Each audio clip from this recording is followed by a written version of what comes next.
Vincent with Sotheby's International Realty in Canmore and Banff, coming to you with our year-end review. This year we're doing things a little bit differently. We're also going to do a bit of a decade in review now that we're coming into the 2020s. It's been a wild decade for real estate in the Bow Valley.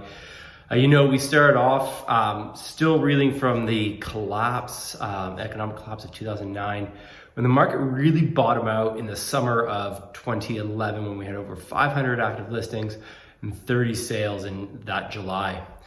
Moving forward, we had a couple of recovery years. We came together in 2012, 13, 14 as a recovery. Oil price collapse, and we saw inventories start to rise and spike in 2015, but we didn't see an overall significant slowdown in sales, which kind of took us by surprise.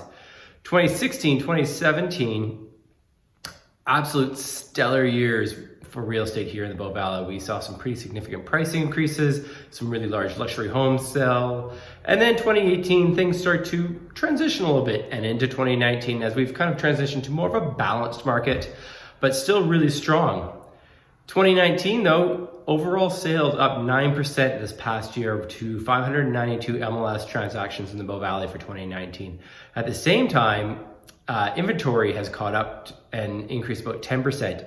And that has sort of now brought us to that more balanced position where we've actually got some good selection.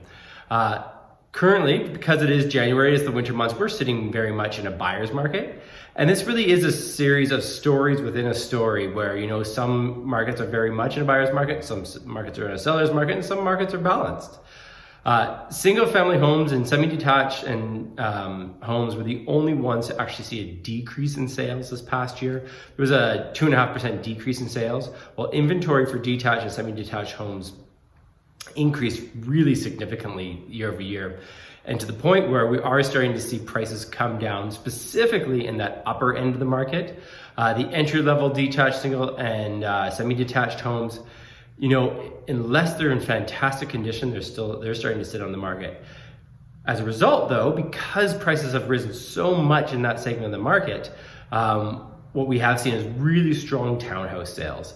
And townhouses are really making up for kind of that decrease in the single family market, especially as now some developers are making larger floor plans that people get a lock and leave lifestyle without sacrificing space.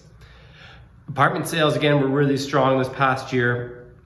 And again, that's because, they're the affordable option getting into the market, as well as people who are looking to downsize, moving into the larger, more luxurious apartment style condos.